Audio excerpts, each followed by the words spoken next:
Hi, my name is EDUARDA Fontes, and I have just gotten my undergraduate degree in history at the Federal University of Rio de Janeiro. Between 2020 and 2022, I was a research fellow at FAPERJ under the supervision of Dr. Vinícius Liebel. So this work is part of the research developed in this period. The main objective of this work is to investigate how Punch, an English illustrated magazine, associated images of the feminine with representations of fascism and communism between the Russian Revolution and the end of the Second World War. The primary sources of this work are 267 cartoons catalogued in the course of the research.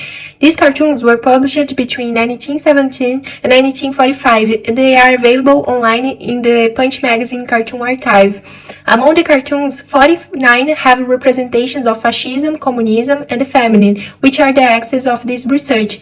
Today, this presentation will discuss two cartoons selected for being representative of the documentary corpus. The method used in this work is the documentary method, created by Ralf Bohnsack and adapted to the analysis of cartoons by Vinícius Liebel.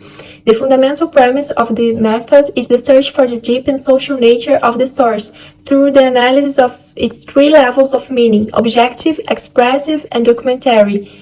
Thus, the method contributes decisively to the development of qualitative analysis of the images.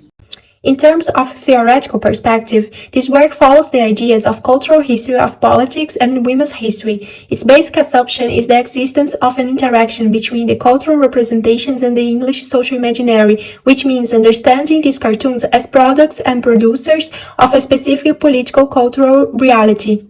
According to Pierre Rousseau, the field of politics is a space of interaction between the social and its representation. Following his ideas, this work considers that cartoons as cultural representations play an active role in the field of politics. In other words, they do not only reflect and produce the social imaginary of the artists that produced them, but also of the public to which they are addressed. Gender categories are also part of this field, because, as Judith Butler points out, they are culturally constructed and therefore subjected to change. Thus, the cartoons are rich sources for analyzing the plurality of imaginaries as well as the gender representations of that period. It's worth mentioning that the ideas about the masculine and the feminine do not constitute, as they still do not constitute, a uniform whole. They were complex and fragmented, even contradictory to each other. Besides that, it's important to note that the public sphere of the period and its representations were directed essentially by men, and that there were no female artists in the magazine. As already mentioned, the sources used for this research are cartoons from Punch magazine, which was a British weekly magazine with a humorous and satirical character that circulated from 1841 to 2002. Through a common language based on visual and textual metaphors, the magazine produced cartoons that dialogued with the imaginary of its readers in each historical and social reality, a crucial point to understand the magazine's enduring popularity and its active role status as part of the British history. Between the 20s and the 40s, the magazine reached the peak of its popularity, surpassing the circulation of 175,000 weekly copies for a strong political and critical bias, and is precisely the period in which this research focuses on. Thus, this work seeks to present an analysis of the worldview of the magazine's readers and artists through the interpretation of two representative cartoons understood as products and producers of the imaginary of this community of meaning. Directly related to the Spanish Civil War and its aftermath, the cartoons chosen for this presentation were produced in 1936 and 1937. Each of them will be analyzed following the steps of the documentary method. The magazine published the first cartoon in August 1936.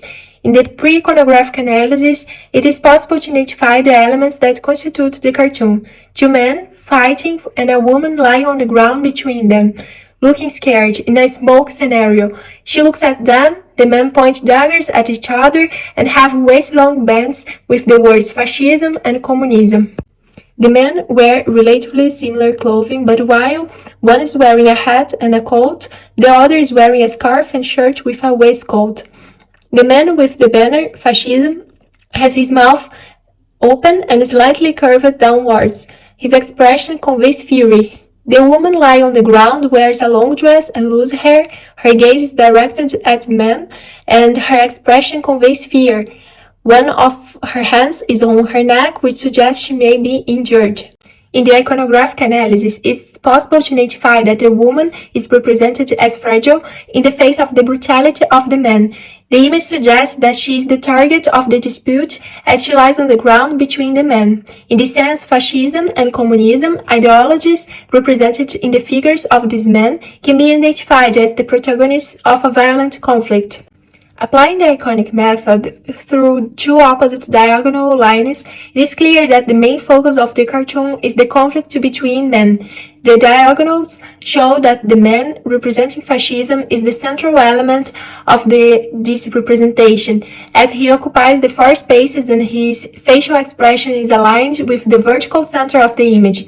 These lines also suggest a division of spaces: the feminine space, passive and subaltern, the masculine space of the dominant action. The movement in the scene manifests itself in the fight and in the direction of the looks, which highlight the conflict and the threat it represents for the woman. From the iconic iconological analysis, it can be argued that this cartoon is a representation of the threat that the dispute between communism and fascism constituted in this historical moment.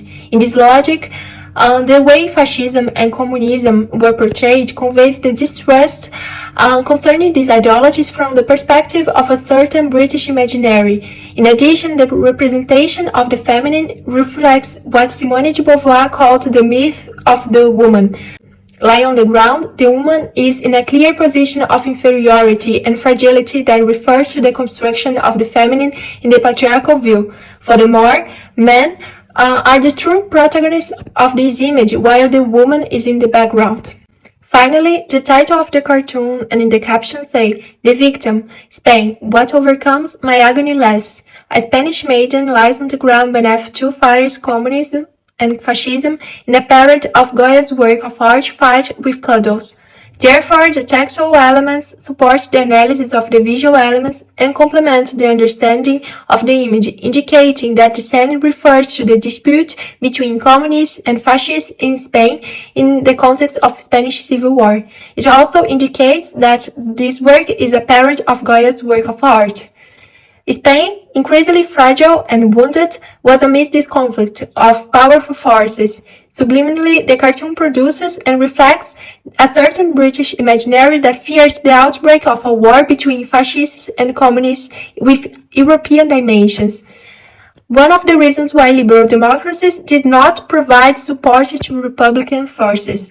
In addition, the representation of the feminine as a weakened Spain produces and reflects a certain conservative British imaginary about the feminine. The Punch magazine published the second cartoon in June 1937.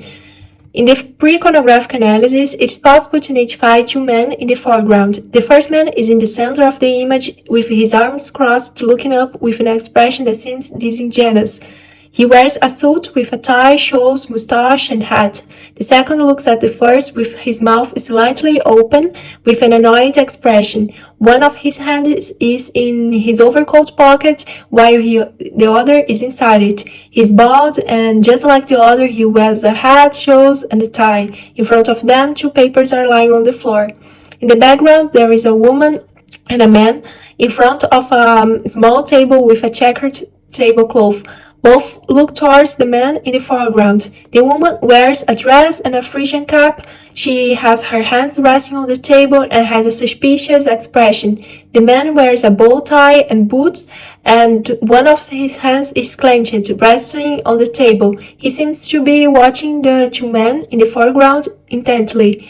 Behind the man, there is a kind of a false wall, and in the background there are stairs, while next to it there are a door or window and a poster with the words International Theater, No Intervention, The Spanish Dilemma, All Stars.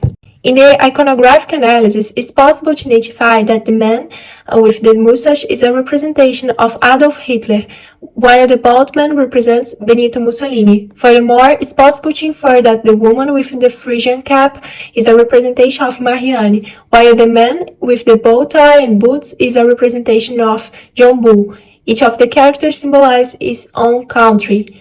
The body language of each character indicates a disingenuous and contradictory posture on the part of the former and distrust on the part of the latter. The elements in the background indicate that the environment seems to be a theatrical setting. Applying the iconic method, it notes that there is a greater contrast of colors between Mussolini and Hitler. The fact that they are in the foreground also indicates that they are in a prominent position. Another important point is that through two opposite diagonals, it's possible to see that Hitler is the central figure, as he occupies the four spaces created by the diagonals. His figure is in the center of the image and all the eyes are directed towards him. From the iconic iconological analysis, it's also possible to infer that this cartoon is a representation of international disputes that permeated the Spanish Civil War. However, compared to the other cartoon, communism here is not explicitly represented, and the feminine occupies an important role within the political game, although still in the background. In addition, it can be argued not only that Hitler is the central character of the cartoon, but also that he is in the foreground along with Mussolini, since the duo, and in particular Hitler, constituted the greatest threat to the maintenance of European peace in this context. Finally, the title of the cartoon and its caption said, "The Walking Players, France, these two always seem to be abandoning us. John Bull, well, as strange as it is for the rest of us, the show must go on." Therefore, the textual elements support the analysis of the visual elements and deepen the understanding of the image, indicating that in the imaginary of the magazine's readers and artists, the no-intervention policy was part of a show led by England and France. Comparing the two cartoons, it's possible to observe that they have a complementary character as they present different angles in the context of the Spanish Civil War. Although both deal with the same theme, the first cartoon is a representation of the conflict at an internal level, while the second focuses on its external repercussions. Furthermore, in both cartoons, the female figures are representations of countries and are in the background. Nevertheless, it's worth noting that while in the first cartoon the woman represents Spain victimized by the conflict between fascism and communism, and following a more patriarchal logic, in the second the woman represents France, a country that played an active role on the international stage. This is representative of cartoons in the documentary corpus, as there is no single standard about the female role, sometimes victim, sometimes protagonist.